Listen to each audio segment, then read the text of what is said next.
जम्मू संभाग में सुरक्षा व्यवस्था की हो रही समीक्षा। उपराज्यपाल की अगुवाई में उच्च स्तरीय बैठक जारी। डीजीपी, एसएसपी सहित सभी डीसी भी बैठक में मौजूद। बैठक में आतंकवाद से निपटने के लिए बन रही रणनीति।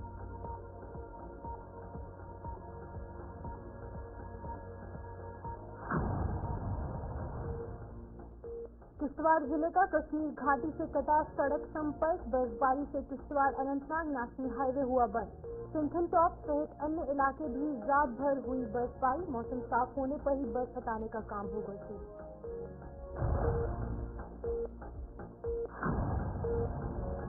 वहीं टेरिटोरियल आर्मी में भर्ती के लिए उमड़ रहे युवा। डोडा में सेना के 350 पदों के लिए हो रही भर्ती। जम्मू के विभिन्न जिलों से डोडा पहुंचे युवा सेना का हिस्सा बनने के लिए दिखा रहे दमखम।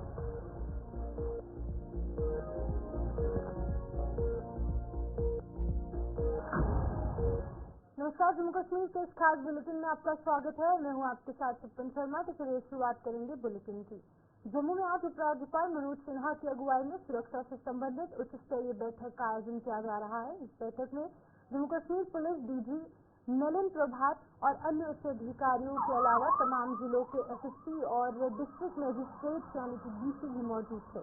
जम्मू संभाग के कुछ जिलों में बढ़ रही आतंकी गतिविधियों के मद्देनजर उपराज्यपाल द्वारा ये अहम बैठक बुलाई गई। लेकिन आपको बता दें कि जिस तरीके से सिक्योरिटी के ग्रिड को टाइट करना है जम्मू कश्मीर में, क्योंकि पिछले कुछ महीनों से हालात जम्मू संभाग की बात की जाए या फिर अगर हम कश्मीर डिवीजन की बात करें, दोनों ही संभागों में कुछ सिचुएशन टेंस बनी हुई है। सिचुएशन जो है वो ठीक नहीं है। लगातार आतंकवादी गतिविधियां देखने को मिल रही हैं और लगातार कहीं ना कहीं एनकाउंटर जैसी सिचुएशन भी है। इन तमाम चीजों को लेकर एक उच्च स्तरीय मीटिंग जो है वो एसडी मनोज सिन्हा द्वारा बुलाई गई है। तो तमाम चीजों को लेकर अपडेट करने के लिए और जानकारी देने के लिए शिल्पा शर्मा हमारे से ज्वाइन कर चुकी है। शिल्पा, बताइएगा कितनी इंपॉर्टेंट ये मीटिंग है, कौन से आला अधिकारी, कौन से जो बड़े जो लोग हैं, जो अधिकारी है वो इसमें मौजूद रहे। जी बिल्कुल, देखिए आपको बता दें कि जम्मू के कन्वेंशन सेंटर में इस समय सुरक्षा समीक्षा बैठक देखने को मिल रही है। सुरक्षा समीक्षा बैठक की समय चल रही है। इसकी अध्यक्षता एसडी मनोज सिन्हा के द्वारा की गई है। एसडी मनोज सिन्हा के द्वारा जो बैठक जो है वो बुलाई गई है। तमाम जिला के अधिकारी, अगर मैं बात करूँ तमाम जिला के एसएसपी साथ ही साथ डिप्टी कमिश्नर जहाँ पर इस बैठक में जो है वो मौजूद है। डीआईजी, डीजीपी, डीसीपी नलिन प्रभात जो है वो इस बैठक में मौजूद है। डीआईजी जम्मू कश्मीर रेंज और एक सीनियर अधिकारी जो है वो इस बैठक में मौजूद है। सबसे पहले एडमिनिस्ट्रेटिव बैठक के समय हो रही है और उसके बाद 1 घंटे के बाद जो है वो करीबन आपको बता दें कि सिक्योरिटी बैठक जो है वो ली जाएगी। उनको सिक्योरिटी रिव्यू जो यहाँ पर दिया जाएगा। क्या इस समय हर जिला में जम्मू कश्मीर में क्या इस समय जो है वो हालात बने हुए हैं और आतंकवाद जो गतिविधियां बढ़ रही है, वृद्धि हो रही है, उनसे किस प्रकार से जो है वो निपटा जा सके। क्योंकि पिछले 1 महीने की बात करें तो इस महीने से लगातार आतंकवादी गतिविधियों में जो है वो बढ़ावा वृद्धि देखने को मिल रही है। सुरक्षा प्लान जो है वो तैयार किया जाएगा। सुरक्षा को और भी मजबूत किया जाएगा। सुरक्षा व्यवस्था को और भी जो है वो ज्यादा बढ़ा दिया जाएगा, क्योंकि देखिए आने वाले समय पंचायती चुनाव भी आने वाले हैं। तो इसकी बात करें तो इस समय जो है वो बैठक जो है वो देखने को मिल रही है। सीनियर अधिकारी जिसकी करीबन 20 मिनट जो है वो अपना रिप्रेजेंटेशन देंगे, यानी कि हर एक जिला के सीनियर अधिकारी जो है वो ये बताएंगे कि उनके जिला में इस समय क्या कुछ हालात है, क्या कुछ जो है वो आतंकवादियों से लड़ने के लिए किया जा रहा है, क्या प्लान रणनीति क्या कुछ है, उसको लेकर पूरी तरीके से 20 मिनट रिप्रेजेंटेशन जो है वो हर एक जिला के को देंगे। और जो जम्मू कश्मीर में हालात है, हालात बने हुए हैं, इसकी जानकारी जो है वो एसडी मनोज सिन्हा को दी जाएगी। शिल्पा, जिस तरीके से सुरक्षा से संबंधित इस बैठक में चर्चा हुई, वही दूसरी तरफ जिस तरीके से डीसी भी यहाँ पर सभी डिस्ट्रिक्ट के पहुंचे हैं, तो प्रशासनिक तौर से क्या कुछ यहाँ पर देखने को मिला है इस बैठक में? क्या उस हवाले से भी कुछ जानकारी आपके पास? जी बिल्कुल, देखिए बैठक जारी है और करीबन 3.5 घंटा ये बैठक होने वाली है, जहाँ पे 2:30 बजे के करीब जो जानकारी प्राप्त हो पा रही है कि 2:30 बजे के करीब ये बैठक जो है वो समाप्त होगी। और जितने भी जिला के सीनियर अधिकारी हैं उन सब अधिकारी को यहाँ पर बुलाया गया है ताकि वो अपने जिला के जो समय रणनीति अपनाई जा रही है, सुरक्षा व्यवस्था किस प्रकार से और भी ज्यादा पुख्ती की जा सकती है या फिर पुख्ती की गई है, इसको लेकर आप देखिए एलओसी के पास जो है वो किस प्रकार से गश्त को बढ़ा दिया गया है या फिर गश्त को जो है वो बढ़ा दिया जाएगा आने वाले समय में। चीजों को लेकर यहाँ पे जो है वो रणनीति तैयार की जाएगी। कुछ ही समय पहले एसडी मनोज सिन्हा के द्वारा श्रीनगर में जो है वो रिव्यू सिक्योरिटी रिव्यू मीटिंग जो है वो देखने को मिली थी, जहाँ पे ताजिक फिल्म का वाकया जो है वो पेश आया था। उसके बाद कड़ी कार्रवाई की गई। एक्शन आप देखिए इस समय जो है वो देखने को मिल रहा है। ऑपरेशन के समय पर देखने को मिल रही है। जगह जगह सर्च ऑपरेशन किए जा रही है। तो पूरी तरीके से अगर बात करें तो सुरक्षा व्यवस्था इस समय काफी ज्यादा पुख्ती इस पंचायत इलेक्शन को लेकर भी हिंट दिया गया था। उन्होंने कहा कि बहुत जल्द पंचायत इलेक्शन होंगी। उस हवाले से क्या कुछ सिक्योरिटी रिव्यू इस मीटिंग में देखने को मिला है? किस तरीके से रणनीति जो है वो निर्धारित बनाई जाएगी? तो बिल्कुल देखिए, हो सकता है कि जो आने वाले समय में जिस प्रकार से एंटी के द्वारा कहा गया है कि पंचायती जो चुनाव है निजी जल्द से जल्द जम्मू कश्मीर में कराया जाएगा, तो सुरक्षा व्यवस्था सरकार से रहने वाली है। इसके लिए काफी सुरक्षा व्यवस्था जो है वो बढ़ा दी जाएगी, जिसको लेकर भी यहाँ पर जो है वो चर्चा देखने को मिली। जो करीबन 3.5 घंटा की बैठक जो है वो चलने वाली। ठीक है शिल्पा, बहुत बहुत शुक्रिया तमाम जानकारी देने के लिए। शिल्पा शर्मा यहाँ पर अपडेट कर रहे थे इस मीटिंग के हवाले से, जहाँ पर की तमाम डीसी और सभी जो आला अधिकारी हैं, उच्च अधिकारी हैं, पुलिस के या फिर आर्मी के या फिर डिस्ट्रिक्ट मजिस्ट्रेट जो है वो यहाँ पर कन्वेंशन सेंटर पहुंचे हैं, जहाँ पे की एलजी मनोज सिन्हा की अध्यक्षता में ये अहम मीटिंग होती है। उच्च स्तरीय बैठक जो है वो अभी भी कहीं ना कहीं जारी है। तमाम चीजों को लेकर अपडेट जो है इस मीटिंग में देखने को मिला और सिक्योरिटी रिव्यू पर भी जो चर्चा है वो हुई है। अब बात किश्तवाड़ की होगी, जहाँ पर मौजूदा समय में जम्मू कश्मीर के ऊंचाई वाले इलाकों में लगातार बर्फबारी हो रही है और बर्फबारी से कई सड़क मार्ग बंद हो चुके हैं। किश्तवाड़ को कश्मीर घाटी से जोड़ने वाला सड़क मार्ग मौसम की मार से अछूत नहीं है। रात भर हुई बर्फबारी से किश्तवाड़ के सिंथन टॉप की ओर जाने वाला मार्ग बंद हो चुका है, जिससे कि किश्तवाड़ अनंतनाग नेशनल हाईवे 244 पर यातायात बंद कर दिया गया। मौसम में सुधार होने की सूरत में बर्फ हटाने का काम शुरू किया जाएगा, जिसके बाद नेशनल हाईवे पर यातायात बहाल होने की उम्मीद है। अभी की अगर बात की जाए तो तस्वीर आपके सामने है, काफी मोटी परत कहीं ना कहीं बर्फ की देखने को मिल रही है। मोटी चादर में ये पूरे जो पेड़ हैं, जो पहाड़ हैं, वो ढक चुके हैं, क्योंकि लगातार बर्फबारी का सिलसिला अब कश्मीर डिवीजन के साथ साथ जम्मू के कुछ इलाकों में भी शुरू हो चुका है। ये आपको किश्तवाड़ के सिंथन टॉप की तस्वीरें सीधे तौर पर साझा कर रहे हैं, जहाँ पर कि कश्मीर घाटी से जोड़ने वाला जो रास्ता है वो अब बंद हो चुका है। तो किस तरीके से काम किया जा रहा है, किस तरीके की दिक्कतें लोगों को पेश आ रही है, तमाम चीजों पर जानकारी देने के लिए हमारे साथ अजय खान ज्वाइन कर चुके हैं किश्तवाड़ से। अजय बताइएगा, ये जो रास्ता है सिंथन टॉप ये बंद हो चुका है, कश्मीर घाटी से जोड़ने वाला जो रास्ता है वो कहीं ना कहीं कब तक बहाल हो सकता है? क्या कुछ लगता है काम अभी जारी है या फिर कब तक शुरू किया जाएगा? अपडेट कीजिएगा। बिल्कुल शिपन, देखिए एक लंबे ड्राइव करके बाद उत्तरी इलाकों में बर्फबारी हुई है और सिंथन टॉप जो कि 11,000 से भी ऊपर की फुट की ऊंचाई पर स्थित है, वो बॉर्डर लाइन है आंतरा डिस्ट्रिक्ट और किश्तवाड़ डिस्ट्रिक्ट की। वहीं से किश्तवाड़ से होते हुए श्रीनगर की तरफ लोग जाते थे, लेकिन अब बर्फबारी वहाँ हुई है। लेकिन जो बताया जा रहा है हमें कि 10 इंच के आसपास बर्फबारी हुई है, जिसको हटाने का काम चल रहा है। और आज दिन के लिए एहतियात के तौर पर और रास्ते को वहाँ पर वाहनों के लिए रोका गया था। और बताया जा रहा है कि अगर सब कुछ ठीक जाता है तो कल सुबह से फिर से यातायात है वहाँ पर शुरू हो जाएगा। लेकिन जो बर्फबारी ऊपरी इलाकों में हुई, पहाड़ों में हुई है, ठंडी हवाएं चल रही हैं। हालांकि अभी धूप है, लेकिन जो तापमान है वो गिरा हुआ है, लेकिन अभी भी मैदानी इलाकों को बारिश का इंतजार है। अजय बताइएगा, अभी फिलहाल अभी सर्दी की शुरुआत है, अभी चिल्ले कलान आएगा, उसके बाद अगर हम बात करें जनवरी फरवरी में काफी ज्यादा भारी बर्फबारी इलाकों में देखने को मिलती है। उसके लिए क्या कुछ इंतजाम अभी से प्रशासन द्वारा किए गए हैं? बिल्कुल, जो स्टॉकिंग रहती है खासकर खाने पीने के आइटम, शहरी इलाकों में उतनी दिक्कत नहीं रहती, लेकिन जो ग्रामीण क्षेत्र हैं, चाहे मड़वा वालों की बात करें या पाटन के ऊपरी इलाकों की बात करें, दक्षिण की बात करें, तो वहाँ पर कहीं ना कहीं जो फूड ग्रेन्स होते हैं, खाने पीने की चीजें होती हैं, उनकी स्टॉकिंग की हुई है, ऐसे हमें बताया गया है। क्योंकि 6 महीने जहाँ रास्ते मड़वा वालों के बंद हो जाएंगे, फिर उनकी सप्लाई कहीं ना कहीं मुतासिर होती है। तो वहाँ पर जो आवश्यक चीजों का भंडारण किया गया है, और डिस्ट्रिक्ट हेडक्वार्टर में भी रिव्यू लिया जाता है कि कहाँ एलपीजी की शॉर्टेज है या दूसरी स्टॉकिंग की शॉर्टेज है। तो प्रशासन का कहना है कि पूरी तरह से वो प्रिपेयर्ड है, लेकिन अभी जो सिस्टम यही है कि मैदानी इलाकों में बारिश तक नहीं हुई है, इस वजह से किसान कहीं ना कहीं बिल्कुल नजर आ रहे हैं। अजय, जहाँ पर हम देखते हैं कि भारी बर्फबारी के कारण कहीं ना कहीं सड़क पर जो है वो सड़क बंद हो जाती है, यातायात प्रभावित होता है, लोगों को दिक्कतें होती है। लेकिन वहीं पर दूसरी तरफ एक जहाँ पर लोगों को दिक्कतें हो रही है, दूसरी तरफ टूरिस्ट भी ज्यादा से ज्यादा वहाँ पर पहुँचते हैं। उस हवाले से क्या कुछ अपडेट है? कितने टूरिस्ट वहाँ पर पहुँच रहे हैं, कितना उत्साह उनमें देखने को मिल रहा है? देखिए, जो सिंथन में टूरिज्म का है पोटेंशियल बहुत बड़ा है, लेकिन से किश्तवाड़ की तरफ से कम टूरिस्ट जा रहा है। घाटी अनंतनाग की तरफ से कोकरनाग पहुंचा है, वही सिंथन वहाँ पर पहुंच रहा है। इस वजह से किश्तवाड़ को ज्यादा लाभ तो नहीं हो रहा है, लेकिन कहीं ना कहीं अनंतनाग कोकरनाग में तो होते हुए जो टूरिस्ट वहाँ पहुंच रहे हैं वो उसका लाभ जरूर उठा रहे हैं। क्योंकि अब पैकेज जो टूरिस्ट ऑपरेटर हैं वो पैकेज बना रहे हैं, सिंथन तक कोई जा रहे हैं, अभी इनसे है लेकिन उनका आना भी शुरू हो गया है। वेदर अपडेट क्या कुछ कहता है अभी फिलहाल? क्या आने वाले दिनों में किश्तवाड़ के जो ऊपरी इलाके हैं, जो सिंथन टॉप है, वहाँ पर और बर्फबारी होगी? क्योंकि अगर ज्यादा बर्फबारी हो जाती है तो फिर कहीं ना कहीं सड़क बहाल अभी फिलहाल नहीं की जाएगी। जैसे अभी कुछ जो दिनों का फोरकास्ट सामने आया है कि मौसम साफ रहने वाला है, दिन को धूप रहने वाली है, बर्फबारी का कोई अभी नजदीकी दिनों में कोई ऐसा फोरकास्ट सामने तो नहीं आया है। लेकिन प्रिपेयरनेस जो है वो अलर्ट मोड पे है, प्रशासन ऑन शो है कि अगर कहीं मौसम बिगड़ता है तो उससे निपटा जा सके। लेकिन जैसे सिंथन टॉप है वहाँ पर अगर ज्यादा बर्फ गिरती है तो रास्ता लंबे अरसे तक बंद ही रहता है। ठीक है अजय, बहुत बहुत शुक्रिया तमाम जानकारी देने के लिए। अजय शान यहाँ पर किश्तवाड़ के हवाले से अपडेट कर रहे हैं, जहाँ पर लगातार काम तो जारी है, लेकिन आपको बता दें कि यहाँ पर जो सड़क है वो भी फिलहाल बंद कर दी गई है।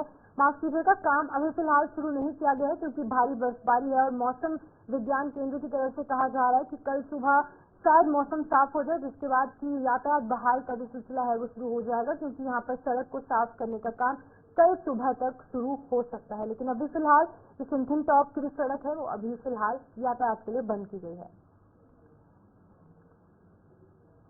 जिला डोडा में 8 नवंबर से शुरू हुई टेरिटोरियल आर्मी की जो भर्ती है उसमें अभी तक हजारों युवा भाग ले चुके हैं। सेना में 350 पदों के लिए आयोजित इस भर्ती में चुनाव रीजन के अधीन आने वाले जिलों के अलावा जम्मू संभाग के अन्य जिलों के युवा भी अपना भाग्य आजमाने के लिए भर्ती स्थल पर पहुंचे हैं। ये भर्ती 20 नवंबर को खत्म होने जा रही है और वहां पहुंचने वाला हर युवा सेना का हिस्सा बनने के लिए जी जान से अपना धमखम दिखाती नजर आ रही है। तो आपको बता दें कि आप तस्वीरों में देख सकते हैं लंबी लंबी कतारें इन युवाओं की लगी हैं। लंबी कतारें यहाँ पर इन जो युवाओं की लगी हैं और सभी जो युवा है, जो बच्चे हैं, वो यहाँ पर अपना भाग्य आजमाने के लिए पहुंचे हैं। तो हमारे साथ विकास सोनाल डोडा से ज्वाइन कर चुके हैं, उनसे जानेंगे किस तरीके का माहौल वहाँ पर देखने को मिल रहा है। विकास, बताइएगा कितना उत्साह युवाओं में देखने को मिल रहा है, क्योंकि अपनी किस्मत आजमाने के लिए वहाँ पर ये पहुंचे हैं। कितने युवा वहाँ पर हैं, किस तरीके का उत्साह, किस तरीके का माहौल? जी पर मैं आपको बता दूं, काफी लंबे समय के बाद टेरिटोरियल आर्मी की जो है भर्ती डोडा के अंदर होने जा रही थी और ये 8 नवंबर से शुरू हुई थी और जिसकी नोटिफिकेशन पिछले 1 महीने पहले से आर्मी द्वारा जारी की गई थी और इसके बाद काफी ज्यादा रश जो है यहाँ पर बच्चों को देखने को मिल रहा है। या फिर जैसे यूपी लेवल पर यहाँ पर ट्रेड्समैन के लिए हो या फिर सोल्जर वाले, यानी अलग अलग डिस्ट्रिक्ट से, चाहे उधमपुर, रियासी या किश्तवाड़, अलग अलग जिलों से यहाँ पर बच्चे पहुंच रहे हैं और काफी खुशी की ले रहे हैं, क्योंकि 350 वैकेंसी है और ऐसे में देश की सेवा और सब लोग चाहते हैं कि कम से कम भर्ती हो जाएं और फौज में जाकर अपना नाम रोशन करें और साथ में देश की सेवा भी करें। विकास, जहां पर एक तरफ जम्मू कश्मीर में अनएम्प्लॉयमेंट बढ़ रही है, बेरोजगारी देखने को मिल रही है, तो क्या आर्मी लास्ट ऑप्शन है इन बच्चों के लिए कि यहाँ पर वो एटलीस्ट आर्मी में भर्ती हो जाए? क्योंकि अगर हम JKPSC की बात करें या फिर अन्य जो भी सरकारी जो विभाग है उनमें भर्ती जो है वो नहीं हो रही, तो अब युवाओं के पास क्या आखिरी ऑप्शन है? क्योंकि अगर हम बारामूला की बात करें, वहां पर भी भर्ती चल रही थी, तो उन युवाओं का कहना था कि कहीं और कोई और विभाग में भर्ती नहीं हो रही है, इसलिए अपनी किस्मत आजमाने के लिए, रोजगार कमाने के लिए वो आर्मी में शिरकत कर रहे हैं। देखिए, कुछ लोग जो है देश के प्रति प्रेम भी है और कुछ लोग चाहते हैं कि रोजगार यानी कहीं पर जॉब मिल जाए, क्योंकि अनएम्प्लॉयमेंट जो है देश के अंदर काफी ज्यादा बढ़ रहा है और लगभग 3.5 लाख से ज्यादा अनएम्प्लॉयमेंट यूथ जो है जम्मू कश्मीर में है और ऐसे में हर कोई जो है इस भर्ती में शामिल हो रहा है और इसका एज देश की जो रखा गया है 18 से 42 साल तक, जहाँ पर 18 से 42 साल तक युवा कोई भी जा सकता है, चाहे मैरिड हो या अनमैरिड वाले, या तमाम लोग जो है यहाँ पर शामिल हो सकते हैं। और चाहे डोडा डिस्ट्रिक्ट की बात करूं मैं आपको, तो डोडा डिस्ट्रिक्ट की अलग अलग तहसीलों की आज भर्ती वहां पर देखने को मिल रही है, क्योंकि एक्ट में डिस्ट्रिक्ट वाइज हो रही थी। अब लेकिन डोडा डिस्ट्रिक्ट के लिए अलग से क्राइटेरिया दिया गया है। हो सकता है डोडा डिस्ट्रिक्ट से ज्यादा बच्चों को उठाया जाए, क्योंकि चुनाव रैली की जितने भी डिस्ट्रिक्ट हैं इन तमाम बच्चों को यहाँ पर डोडा के अंदर, भदोहा के अंदर जहाँ पर ये भर्ती हो रही है वहाँ पर मौका मिल रहा है। आपसे जानना चाहूंगी विकास, जिस तरीके से आपने बताया कि 18 से जो 42 साल तक यानी कि 18 to 42 ईयर्स जो एज रिलैक्सेशन दी गई है, उसकी वजह से जाहिर तौर पर कंपटीशन भी बढ़ेगा, लेकिन यहाँ पर जो भर्ती है वो सिर्फ 350 लोगों की होगी। तो उस हवाले से क्या कुछ कहेंगे, कितने लोग यहाँ पर पहुंचे हैं अभी फिलहाल, क्योंकि 20 नवंबर तक अभी तक ये भर्ती होनी है। देखिए, ये लंबी कतारें जो है इस चीज का बता रही हैं कि किस तरह से युवा वहां पर पहुंच रहे हैं और सब अपनी किस्मत को आजमा रहे हैं। क्योंकि आर्मी में कोई भी अगर सिलेक्ट होता है बिल्कुल परफेक्ट होना चाहिए, हर चीज उसकी परफेक्ट होनी चाहिए। पहले रेसिंग, फिर उसके बाद मेडिकल उसका ठीक होना चाहिए और उसके बाद फिर जो क्राइटेरिया बनेगा उसके बाद उसका एग्जाम होगा, उसमें जिन बच्चों को सिलेक्ट किया जाएगा उसके बाद जो है ये भर्ती होगी, यानी उसमें लिया जाएगा। तो ऐसे में आर्मी 350 जो वैकेंसी है सब लोगों को मौका दे रही है और जिसका नंबर फर्स्ट रैंक पे आएगा उन्हीं लोगों को उठाया जाएगा, क्योंकि इस तरह का क्राइटेरिया। और लगातार डोडा के अंदर पिछले कई टाइम पे आपने देखा था कि हमले हो रहे थे, तो ऐसे में वैसी जैसी जगहों से अगर बच्चे कोई सिलेक्ट होते तो उन लोगों को भी ज्यादा मौका दिया जाएगा। ठीक है विकास, बहुत बहुत शुक्रिया तमाम जानकारी देने के लिए। विकास मनहास यहाँ पर अपडेट कर रहे थे जिला डोडा के हवाले से, जहाँ पर की लगातार भर्ती प्रक्रियाएं हो रही है। 350 पद है, लेकिन लाखों की तादाद में युवा यहाँ पहुंचते हैं, अपनी किस्मत आजमाने की कोशिश कर रहे हैं। आगे बढ़ जाएंगे, जहाँ पर जम्मू कश्मीर के हाल ही में विधानसभा सत्र में दरबार मूव की प्रक्रिया को दोबारा शुरू करने पर कोई चर्चा न होने से जम्मू के दुकानदार बेहद मायूस दिख रहे हैं।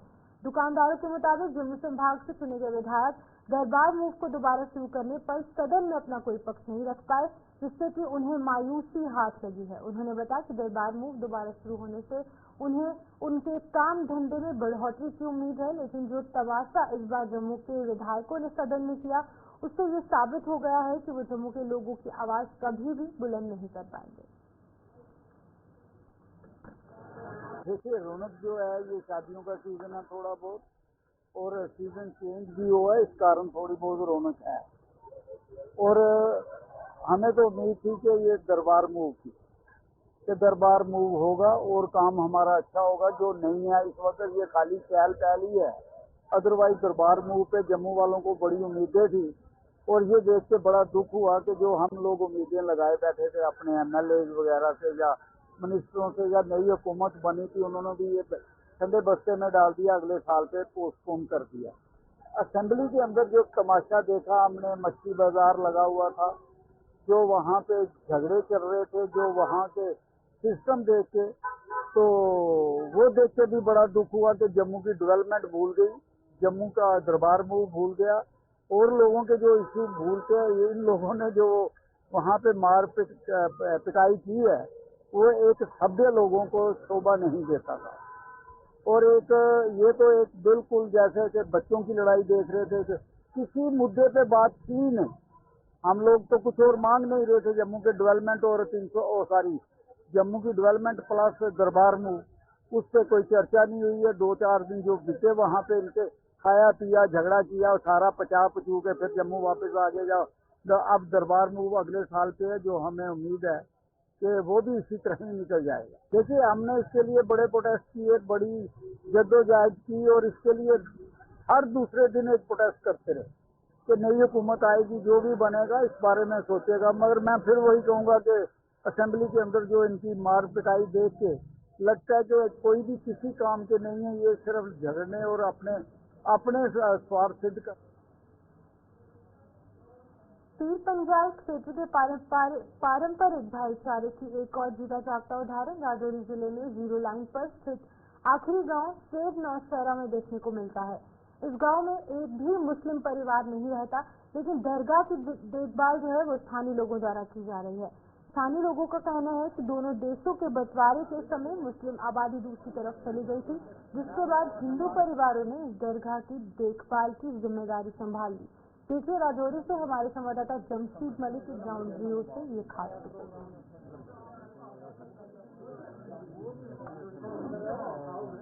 भाईचारे की मिसाल एक और आज मैं आपको लाइन ऑफ कंट्रोल के बिल्कुल नजदीक शेर इलाके से दिखाऊंगा, जो बिल्कुल 0 किलोमीटर का इलाका है और जहां पर मैं एक दरगाह आपको दिखाता हूं। इस दरगाह को 5 पीर नाम से जाना जाता है और सबसे बड़ी बात मैं आपको बताऊंगा कि इस पूरे गांव के अंदर मुस्लिम आबादी बिल्कुल नहीं है, मगर उसके बावजूद भी इस दरगाह की देखभाल यहाँ के मकामी लोग करते हैं। और इन मकामी लोगों से भी हम बात करने की कोशिश करेंगे। इस दरगाह के बारे में जानना चाहूंगा, कब से ये दरगाह है? 47 के पहले से है, 47 में बनी है, 47 के पहले से। हमारे पुराने बुजुर्ग है ना, वो इसको मानते रहे हैं तो इसको 5 पीर के नाम पर मानते थे। तो जो इधर मान्यता मांगे वो पूरी होती है। इस चीज में और जानना चाहूंगा आपसे, क्या यहाँ मुस्लिम आबादी है? मुस्लिम नहीं है, पहले थी 47 में थी, 47 से पहले, अभी नहीं है, वो चले गए हैं। जिस तरह मुल्क में आज कई जगह पे नफरत फैल रही है, मगर आप लोग एक जिंदा मिसाल हो भाईचारे की, जहाँ एक भी मुस्लिम आबादी एक घर नहीं है, उसके बावजूद आप इस दरगाह की इतनी देख रेख करती हो। ऐसे लोगों के लिए भी कोई पैगाम दोगे? ये हम पता है इसकी करते हैं जो इधर यहाँ। बिल्कुल, मैं आपको दिखाता हूँ, ये दरगाह के अंदर का भी मैं दिखाता हूँ आपको। इलाका पूरा ये है दरगाह, 5 पीर दरगाह के नाम से इसको जाना जाता है। मगर ये वो लोग हैं जिन्होंने एक बड़ी मिसाल कायम की है, क्योंकि मुल्क के अंदर आज भी कई जगह नफरत फैलाने की साजिश की जाती है, मगर यहाँ मुस्लिम आबादी न होने के बावजूद भी आप लोगों ने इस इलाके में आज तक मुस्लिम आबादी बिल्कुल नहीं है, उसके बावजूद भी आप लोग इस दरगाह की देख रेख करते हैं। किस तरह देखते हैं सबको? सर, ये हम पूरे हिंदुस्तान को ये मिसाइल देना चाहते हैं कि जहाँ बिल्कुल 0 लाख मुसलमान है, पूरी हिंदूवादी यहाँ की, हमारे दादा परदादा भी यहाँ के रहने वाले हैं। हमने पूरे इंडिया घूमा, हमने नौकरी की आर्मी के अंदर, और अभी पूरी इसकी देखभाल हम कर रहे हैं, हिंदूवादी करती है। सुबह शाम 7 बजे आप देख लो, इतना बड़ा हाल बनाया है। और ये पेड़ कम से कम 500 साल पुराना पेड़ है। ये हमारे बुजुर्गों की जमीन है, जो हमारे डिप्टी सीएम साहब हैं, उनके ये मातृभूमि है ये उनकी। ये इसीलिए यहाँ पे आते हैं, जहाँ हम इस पर मथा टेके गए थे, और इनके इसी बात से तो सब कहाँ पहुँच गए, सब इन्हीं की देन है। जिस तरह आज मुल्क की अगर हम बात करें, जिस तरह आप लोग यहाँ का इलाका, क्योंकि मैं ये आपको इसलिए दिखा रहा हूँ क्योंकि मुल्क के अंदर आज भी कई जगह नफरत फैलाई जा रही है, मगर लाइन ऑफ कंट्रोल के बिल्कुल 0 किलोमीटर इलाका, शेर इलाका, जो पाकिस्तान की शरीक से बहुत ज्यादा मुतासर इलाका रहा, उसके बावजूद यहाँ 5 पे एक दरगाह है जहाँ मुस्लिम आबादी 0 है, उसके बावजूद भी ये लोग इसकी देख रेख करके एक बड़ी मिसाल दे रहे लोग। ऐसे लोगों के लिए भी कोई पैगाम दो जो आज भी नफरतें फैला रहे। सर, मेरा ये कहना कि सब मिलजुल कर रहो। ये हमारा जो एक अर्जोरी पंथ जो दोनों मन मिलकर, जहाँ हिंदू मुसलमान सिख ईसाई सभी मिलजुल के रहते हैं। आजकल खाली दिखावा है, सोशल मीडिया पर लड़ाई झगड़े, ये सब कुछ नहीं होना चाहिए। प्यार से रहना चाहिए। ये हिंदुस्तान हमारा है, हम हिंदुस्तान के हैं। हमने आर्मी के अंदर भी 24 साल नौकरी की, वहाँ हम सब मिलकर रहते हैं। हिंदू मुसलमान से कुछ नहीं है। ये खाली बस एक राजनीति का एक फंडा बनाया हुआ है कि लड़ाई उसको लड़ाओ, उससे को उस धर्म से लड़ाओ। ये नहीं होना चाहिए वैसे। और इसके आगे जहाँ के सब जा रहे हैं वो साला फकीर है, उसको सर हमारी आर्मी मानती है, वो आर्मी के अंडर है। वो वहाँ आप देखोगे कि कितना करोड़ों रुपए खर्च किए हैं आर्मी और हमारे सिविल लोगों ने। जो हमारे बुआनी के सरपंच है वो इंचार्ज है वहाँ के, वो तो लंबरदार जी है वो भी इंचार्ज वहाँ पे। तो ये एक मिसाल है पूरे हिंदुस्तान के लिए। बिल्कुल, ये हिंदुस्तान के लिए जरूर मिसाल कहेंगे, क्योंकि मैं जो इलाका आपको बता रहा हूँ, आप देख सकते होंगे कि इसकी देख रेख यहाँ की हिंदू आबादी करती है। हालांकि इस पूरे इलाके में मुस्लिम आबादी न होने के बावजूद इस दरगाह की देख रेख जो है यहाँ की हिंदू आबादी करती है। ये मुल्क भर के लोगों के लिए एक बड़ा खूबसूरत सा पैगाम है। खूबसूरत पैगाम मैं इसलिए भी कह रहा हूँ क्योंकि बिल्कुल इसके सामने 0 किलोमीटर पर लाइन ऑफ कंट्रोल है, जहाँ पर हम इस वक्त खड़े हैं। इसके बिल्कुल सामने पाकिस्तान है और पाकिस्तान की शरीक से लोग बहुत ज्यादा मुतासर रहे, मगर उसके बावजूद भी यहाँ के भाईचारे में कभी कमी नहीं है। हालांकि ये जो इसकी गेट या इसके जो कमरे बनाए गए हैं, ये यहाँ के मकामी लोगों की तरफ से बनाए गए। ये वो बड़ी मिसाल है आप उन लोगों के लिए जो इस मुल्क के अंदर आज भी नफरत फैला रहे हैं। उन लोगों के लिए एक बड़ी मिसाल यहाँ के लोग हैं जो बिल्कुल 0 किलोमीटर लाइन ऑफ कंट्रोल के शहरी इलाके के रहने वाले हैं, जिन्होंने 5 पीर दरगाह जो मैं आपको बता रहा हूँ, जहाँ एक भी मुस्लिम घर नहीं है, मगर उसके बावजूद भी ये लोग इस दरगाह की खिदमत करते हैं। और इस दरगाह के नाम पर इन्हें देख सकते होंगे आप किस तरह के हाल भी यहाँ तैयार किए ओवर 24 घंटे ये लोग यहाँ में अपनी सेवा देते हैं। ये खूबसूरत सा पैगाम उन लोगों के लिए भी है जो आज भी मुल्क के अंदर नफरत फैलाने का काम करते हैं। राहुल सूदन के साथ Jamshed Malik, Gulistan news, Rajouri, line of control. जिला कठुआ में बिजली के स्मार्ट मीटर लगाए जाने का विरोध कर रहे संगठनों ने आज एक बार फिर से प्रदर्शन कर इस प्रक्रिया पर रोक लगाने की मांग की है। जन जागृत मंच के बैनर तले इन संगठनों के सदस्यों ने शहीदी चौक पर अर्धनग्न होकर प्रदर्शन किया और प्रदर्शन करते हुए आरोप लगाया कि सरकार कठुआ की जनता पर बेवजह एक और आर्थिक बोझ लाद रही है, जिससे कि किसी भी सूरत में हम बर्दाश्त नहीं करेंगे।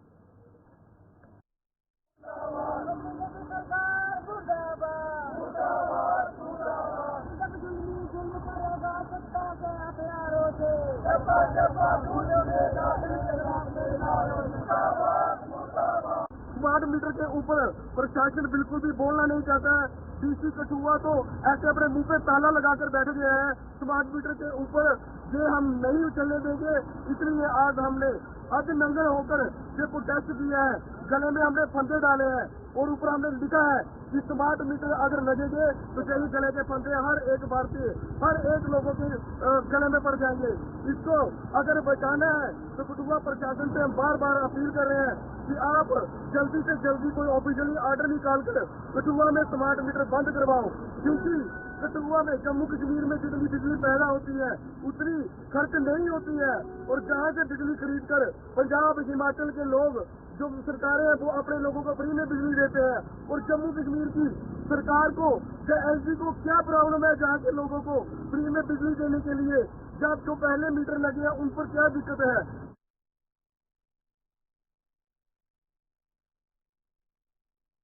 तो चलिए इस बुलेटिन में फिलहाल इतना ही। मुझे दीजिए इजाजत और आपसे मिले गुलिस्तान न्यूज़ के साथ।